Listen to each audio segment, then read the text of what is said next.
Okay, I'm going to talk a little bit about reloading for the 40 Smith & Wesson cartridge. I'm really not a big shooter that caliber. I have owned several guns over the years in that caliber. Tried to keep one just so when I was doing my reloading I can reload, have a platform to test my reloads. And I think I was using FN pistol there, the polymer frame one I had there. It was a nice gun, but it was kind of a compact gun, and you could shoot it, but you had to work at it. You know, it had a stiff recoil. And I had several Glocks over the years that I shot. And basically, when I ended up from an estate, I got the Ruger pistol in the 40 millimeter. That stainless steel one, I believe it's a 96 or something. That gun is large, it's not glamorous, people really don't like buying them, but a simple gun that's accurate, that thing's like driving a Cadillac, that gun, and that gun shoots right on it. And then now I got my polymer 80 Glock build, so I have a need to reload for 40, and I just want to talk about reloading in general. I'm not going to show you me using the machines and making the bullets or nothing. 40 Smith & Wesson, they're not, I can say just in my experience from selling ammunition, they're not as popular as a 9mm or a 45. You'll find people looking for 45 ammo and that way more than you will find people looking for 40. Also the guns, like I said, if I had a Glock 17 and then a Glock with 22, you'll sell the Glock 17 and 9mm before you'd sell that 40mm Glock any day of the week. Okay, it's just the way it is. People, I don't know if they just don't like the recoil. It's a little bit tougher. It's snappier than a 45. If you have a 1911, it was, you know, a solid steel gun compared to like a Glock or something, you can tell the difference right away. Okay, that 40 has a little bit more punch to it. But on the good side of it, there were a lot of police departments that adopted this caliber, and they're getting rid of these guns. It's evident because I guess you can pick a used one up for about $300. Okay, a used Glock, and a lot of the cops are trading in and going away. So when you go to buy brass, okay, everybody wants to reload 9mm brass, and they're charging you for junk range brass 50% of what you went and go and buy a brand new from Starbucks. It's hard to get components at a reasonable price. Okay, you can still get range brass in 40mm. There's places out there that if you buy 3,000 or 5,000 cases, you can get it dirt cheap. Okay, I mean, you got to go through and process it, and that's where this came from. I think I bought 3,000 cases at one time, and I loaded 1,500 rounds with a cast bullet and was selling it back during the old ammunition shortages, panic buying, and all that. When I used to do them reports about 5 to 8 years ago, people were going nuts and buying any caliber, and that's when you couldn't find 22 ammo, and it went up to $80 for a 500 round carton. Okay, you couldn't get powder, you couldn't get primers, all kinds of stuff was running out. Now there's a glut.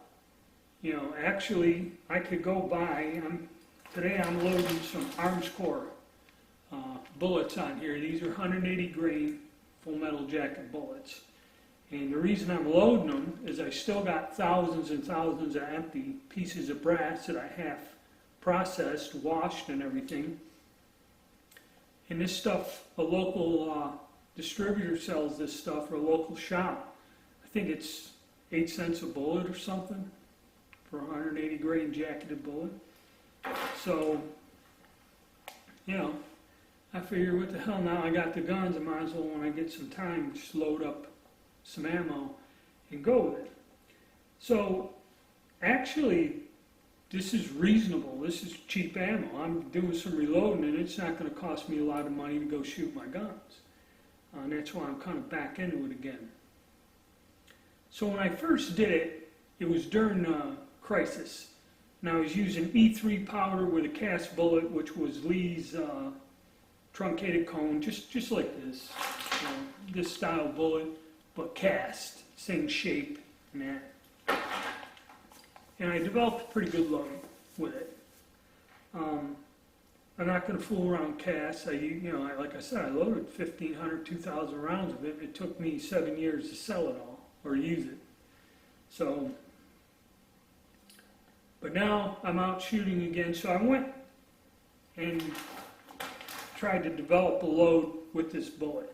Now, the Arms Corps bullets, if you go and weigh each of these, you'll see there's a variance in them. Arms Corps, PPU, kind of, they vary a little, a few grains one way or the other, where if you went with a Hornady bullet and paid more money, Hornady's quality control and that are a lot better, and so are any of the brand name U.S. bullets.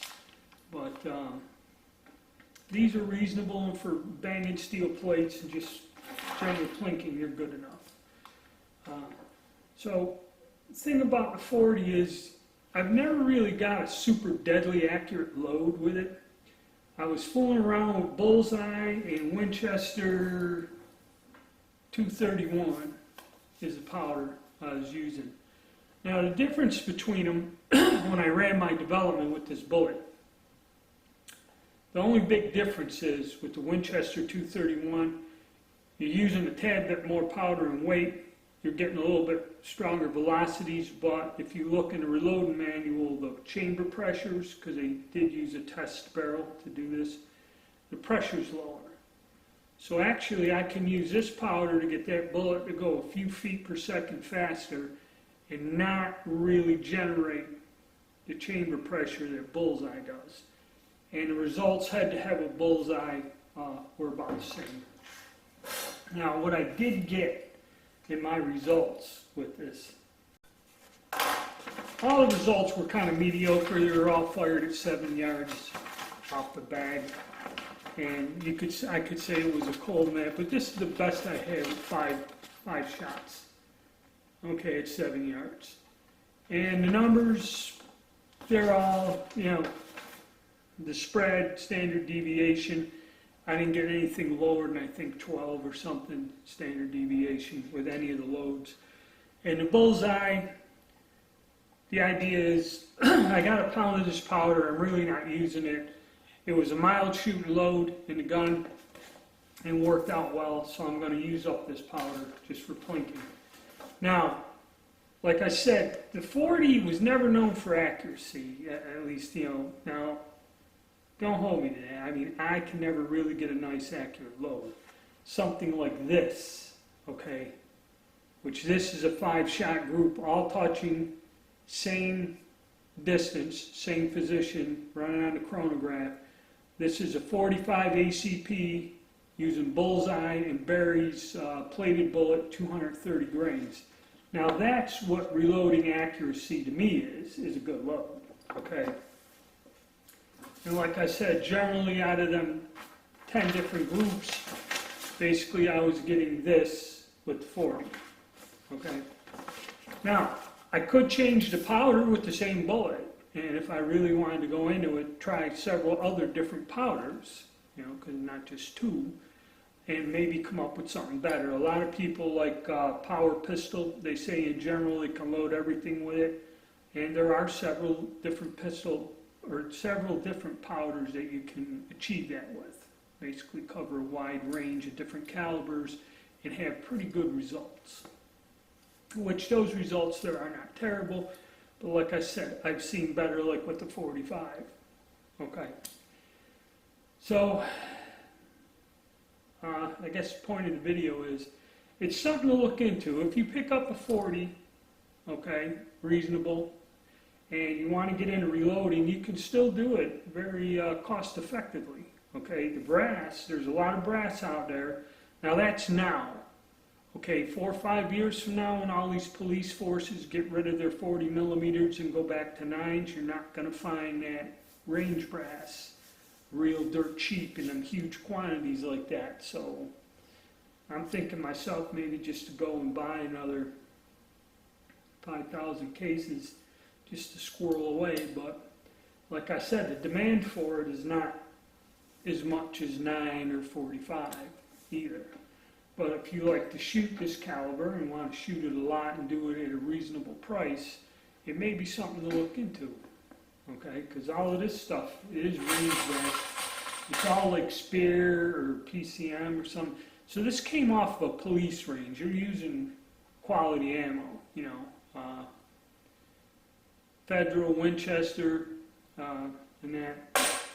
So the brass is pretty damn good in that, but I've never really had, you know, match results. But then again, I've not pursued this caliber as I have with like 38 Special, the 45 ACP. A lot of it comes down to experimenting, finding the right combination that works in your gun, and then you can have results like I had there, where you got all the whole mags in one giant hole. That's what you kind of go for. So, I don't know, that's my spiel on 40 Smith & Wesson. You can do it kind of reasonable, so it's something you might want to look into if you happen to get into a gun in that caliber.